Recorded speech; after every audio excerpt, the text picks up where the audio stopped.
Good afternoon students, welcome to my new channel AD Political Classes by सीमा आर्या। बेटा हमने MA political science final की book start की हुई है और पेपर का नाम है भारत की विदेश नीति। बेटा इसमें सेक्शन 1, 2, 3 हम बिल्कुल कंप्लीट कर चुके हैं। सेक्शन 4 कह लो, यूनिट 4 कह लो, ये वो चल रहा है हमारा। इसमें भी हम सार्क वाला टॉपिक कंप्लीट कर चुके हैं और नाम गुट निरपेक्षता वाला टॉपिक कंप्लीट कर चुके हैं। बात आती है थर्ड, आसियान। बेटा ये ऐसे संगठन हैं देश, जैसे कुछ देशों ने मिलके अपने हितों के लिए, अपने बेनिफिट्स के लिए कोई संगठन बना लिया, तो इनके उद्देश्य लगभग सेम से ही हैं। अभी हम बात करते हैं फुल फॉर्म की। Association of south east Asian nation जो हैं वो मिलके आसियान बनाते हैं। ठीक है बेटा। और आसियान क्या है? दक्षिणी पूर्व एशिया के देशों का एक ऐसा संगठन है जो क्या चाहता है? शांति और सुरक्षा चाहता है आपस में, और विकास के साथ मिलकर काम करता है। विकास के लिए साथ मिलकर काम करता है बेटा। तो ये ऐसा है, सभी इसमें सार्क भी आ गया, वो भी क्या काम करते हैं? शांति और सुरक्षा के लिए और विकास के लिए काम करते हैं। ये भी यही करता है। अब इसका लर्निंग पॉइंट क्या है? लर्न करने वाली जो बातें हैं वो आपको यहाँ से ध्यान में रखनी है कि इसकी स्थापना कब हुई, स्थान कौन सा था स्थापना का, सदस्य देश कौन से थे। वो ट्रिक से भी मैंने आपको याद कराने की कोशिश इसमें की है बेटा। आप देखेंगे स्थापना हुई है 8 अगस्त 1967 को। स्थान कौन सा था? स्थापना का स्थान कौन सा था? बैंकॉक, थाईलैंड में इसकी स्थापना हुई। और सदस्य जो देश हैं वो कौन से हैं बेटा? Indonesia, Malaysia, Philippines, Singapore, Thailand, Brunei, Vietnam, Laos, Myanmar और कंबोडिया। अब इसको याद करने की ट्रिक आपको थोड़ा सा देखो, फेवरेट जो होता है ना, वो कोई भी क्वेश्चन वो तब बनता है अगर उसकी ट्रिक से कुछ चीज़ याद हो जाए। ठीक है बेटा। अब देखो, फेविकोल की शॉर्ट फॉर्म मैंने बनाई है FVL, फेविकोल को कह लो आप। ठीक है। और इसको ऐसे बस ये लाइन याद रख लो, IM BTS। BTS के सॉन्ग सभी आजकल के बच्चे पसंद करते हैं।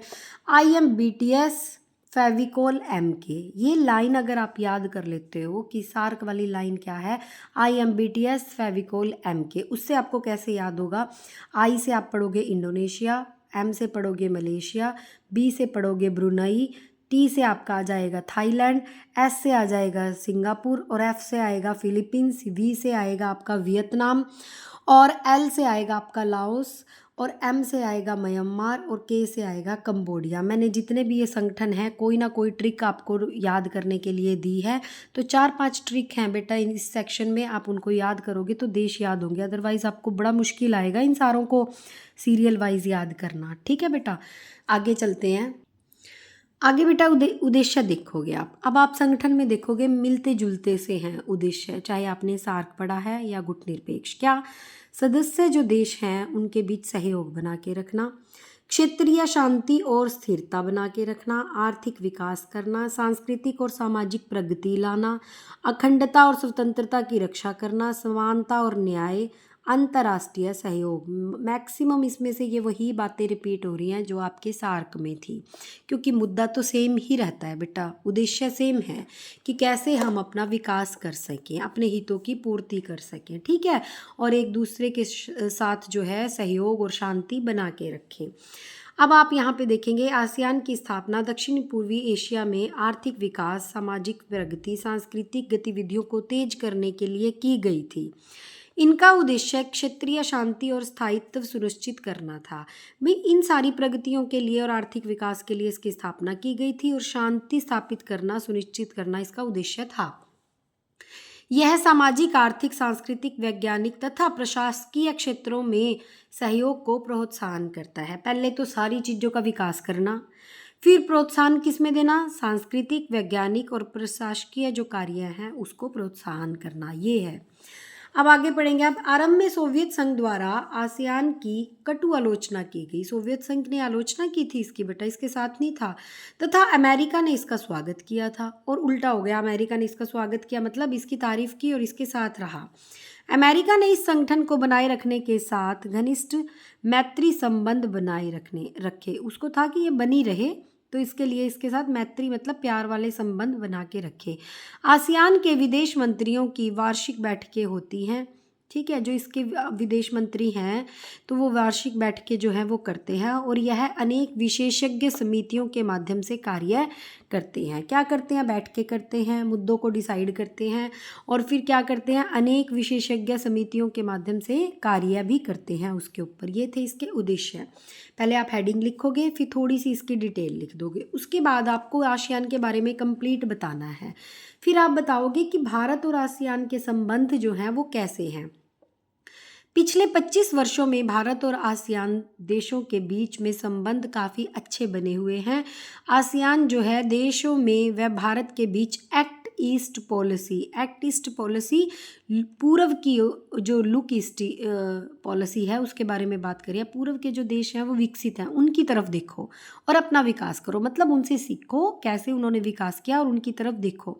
इस पॉलिसी पे हैं वो के तहत विदेशी संबंधों में सुदृढ़ता प्रदान की जा रही है। क्या है? जैसे अमेरिका, पूर्व की तरफ देखने का मतलब क्या है कि बड़े जो विकसित देश हैं उनकी तरफ देख के उनसे सीखो कि क्या क्या कैसे कारण रहे कि उन्होंने अपना विकास इतना ज़्यादा किया और उनको फॉलो करो। वैसी विदेश नीतियाँ बनाओ, सुदृढ़ करो और उनके ऊपर काम करो और अपना विकास करो। अब हम देखेंगे बेटा आसियान का जो मिशन है वो क्या है कि भारत जो है सीमा से लगते की तो बात नहीं कर रहे इसमें हम। जो भारत ने आसियान देश व पूर्वी एशिया शिखर सम्मेलन के साथ अलग अलग मिशन स्थापित किए हैं। कि भारत ने पहले तो देखो पड़ोसी देश जो हमने पढ़े उनके साथ भी थे काफ़ी सारे, लेकिन फिर पूर्वी एशिया के जो थे ना देश उनकी तरफ जाके भी शिखर सम्मेलन में भारत ने मिशन स्थापित किए। अब ये क्या था? Plan of action. ठीक है, क्या था कि 2004 की लाओस शिखर बैठक में भारत आसियान संबंधों में एक मील का पत्थर बनी।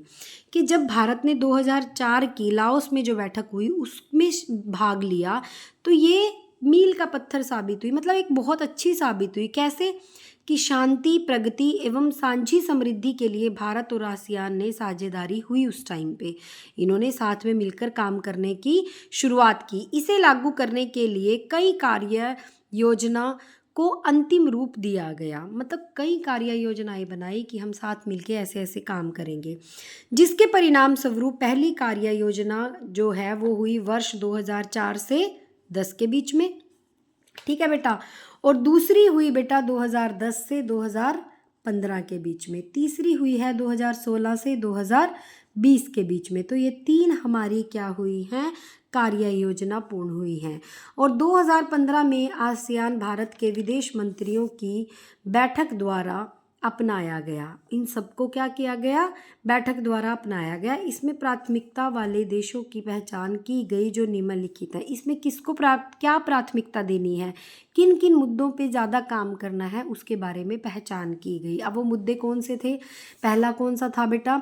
राजनीतिक सुरक्षा सहयोग एवं आर्थिक सहयोग। सुरक्षा का और आर्थिक सहयोग, इन दोनों के बारे में सबसे पहले बात हुई कि आसियान जो है भारत का चौथा सबसे बड़ा व्यापारिक भागीदार है। व्यापार करने में सबसे बड़ी भागीदारी जो है चौथे नंबर पे किसकी आती है? भारत की आती है। भारत और आसियान के बीच मुक्त व्यापार समझौता किया गया था। साथ ही आसियान व भारत के बीच समुद्री और हवाई क्षेत्रों में संपर्क बढ़ाने संबंधी मुद्दों पर भी चर्चा चल रही है। क्या? कि समुद्री जो क्षेत्र है और हवाई क्षेत्र है उनसे भी संपर्क को आपस में बढ़ाया जाए, इन मुद्दों पर भी बात हुई। आसियान भारत ग्रीन फंड पर्यावरण, इस पे भी काम कर रहे हैं और जलवायु परिवर्तन, ऊर्जा, स्वच्छ प्रौद्योगिकी, नवीनीकरण ऊर्जा के लिए भी काम।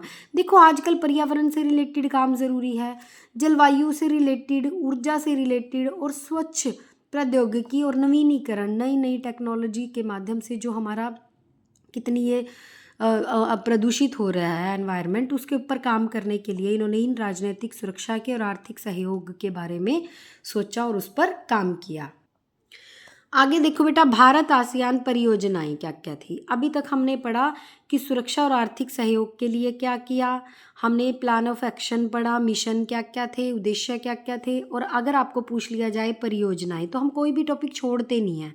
परियोजनाओं में बेटा देखो इन्होंने वायु और जल ऊर्जा पर काम किया, कृषि पर काम किया, विज्ञान प्रौद्योगिकी पर काम किया, अंतरिक्ष पर, पर्यावरण पर और जलवायु परिवर्तन के बारे में जो है उस पे काम किया, और मानव संसाधन विकास और पर्यावरण, इन सारे टॉपिक्स के ऊपर क्या है बेटा, हमारी परियोजनाएं बनाई गई, जिन्होंने भारत आसियान ने इस पर कार्य किया है। ऊपर लिखे विभिन्न परियोजनाओं के कार्यान्वयन मतलब काम करने के माध्यम से एक दूसरे का सहयोग कर रहे हैं। ये एक दूसरे का सहयोग कर रहे हैं इनके काम में, कि सारे देश मिलकर कैसे इन प्रॉब्लम से निपटें। ठीक है। भारत और आसियान का व्यापार तेजी से बढ़ा है। 2009 में ASEAN Indian free trade agreement हुआ बेटा। ASEAN India free trade agreement 2009 में हुआ, ये आप याद रखोगे। आसियान जो है भारत का एक प्रमुख व्यापारिक साझेदार है। भारत टेक्नोलॉजी, आईटी और कृषि और सेवाओं के क्षेत्र में सहयोग करता है आसियान को।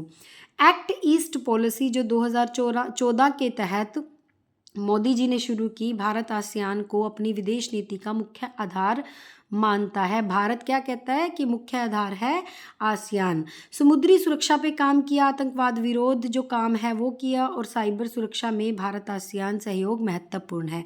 बेटा कोई भी टॉपिक ऐसा नहीं है जिसमें भारत ने उसके साथ मिलकर काम ना किया हो। अब बात आती है बेटा सांस्कृतिक और शैक्षिक सहयोग की, कि छात्रवृत्तियां देना, शैक्षिक आदान प्रदान करना और सांस्कृतिक कार्यक्रमों से लोगों के साथ गहरे होते गए इनके संबंध जो थे ना। देखो छात्रवृत्तियां, शैक्षिक आदान प्रदान और सांस्कृतिक कार्यक्रमों से लोगों के साथ संबंध आएगा बेटा, यहाँ ये सेंस नहीं निकली, गहरे होते गए, और इस प्रकार शेयर्ड वैल्यूज़ और कॉमन डेस्टिनी के साथ इन्होंने काम किया, और इसके नारे के साथ भारत और आसियान सांस्कृतिक विरासत को जोड़ते चले गए। बेटा क्या हुआ, छात्रवृत्तियां देना, शैक्षिक आदान प्रदान करना, सांस्कृतिक कार्यक्रमों से संबंधों को गहरा बनाना, और शेयर्ड वैल्यूज़ शेयर करना, और कॉमन डेस्टिनी, इसके नारे के साथ इन आसियान के साथ हमारी जो है संबंध थे वो सांस्कृतिक संबंध जो थे वो जुड़ते चले गए बेटा। अब हम पढ़ने जा रहे हैं बेटा जो हमारा रणनीतिक महत्व है वो क्या है। आसियान क्षेत्र हिंद महासागर और प्रशांत महासागर के बीच में है बेटा, जो भारत की सामरिक दृष्टि से बहुत अहम है। चीन के बढ़ते प्रभाव को संतुलित करने के लिए ये रणनीतिक चीज़ें हैं बेटा, कि चीन का प्रभाव इतना बढ़ता जा रहा था, उसको संतुलित करने के लिए भारत आसियान सहयोग अहम भूमिका निभा रहा है, इसका महत्व है। अब आप देखोगे क्या महत्व है। अगर आसियान के सामान्य महत्व की तरफ देखा जाए तो वो सामान्य महत्व कौन से हैं, एक तो आर्थिक शक्ति, व्यापारिक केंद्र, सामरिक स्थिति, सांस्कृतिक विविधता और क्षेत्रीय शांति, ये सारे क्या हैं आसियान के सामान्य से महत्व हैं। और अगर आसियान और भारत के संबंधों के महत्व की बात करें तो आर्थिक लाभ है दोनों का, एक्ट ईस्ट पॉलिसी की बात होती है इसमें, सामरिक दृष्टि से सांस्कृतिक संबंध अच्छे बने, समुद्री सुरक्षा के लिए काम किया और क्षेत्रीय मंचों में सहयोग किया। ये सारे क्या है बेटा महत्व है, महत्व भी पता होना चाहिए अगर पेपर में पूछ लिया जाए तो। अब बात आ जाती है बेटा निष्कर्ष की। अतः निष्कर्ष रूप में हम कह सकते हैं कि आसियान जो है विश्व की सबसे तेजी से बढ़ती अर्थव्यवस्थाओं में से एक है। चीन के प्रभाव को संतुलित करने के लिए भारत आसियान सहयोग जरूरी है। आसियान ने दक्षिण पूर्व एशिया को शांति प्रदान करने, ये इम्पोर्टेंट है, के लिए बड़ी भूमिका निभाई है। भारत और आसियान के संबंध आज रणनीतिक साझेदारी के स्तर पर हैं और आने वाले समय में यह रिश्ते और भी मजबूत होंगे। ये तो आप इंट्रोडक्शन जो आपने लिखी है उसी में से या बीच में से पॉइंट उठा के निष्कर्ष में आप कितना भी बड़ा लिख सकते हो बेटा। ये थोड़ा सा समझने का क्वेश्चन है जो ये हमारे संगठन है। सार का आपको बहुत आसान लगेगा, गुट निरपेक्ष भी आसान लगेगा। आसियान में आपको थोड़ा सा पढ़ने की मेहनत की ज़रूरत पड़ेगी बेटा। अगर आपको नोट्स अच्छे लग रहे हैं तो प्लीज़ कमेंट बॉक्स में लिखें, आपको व्हाट्सएप पर सारे नोट्स मिल जाएंगे इस बुक के, बड़े ईजी लैंग्वेज में है।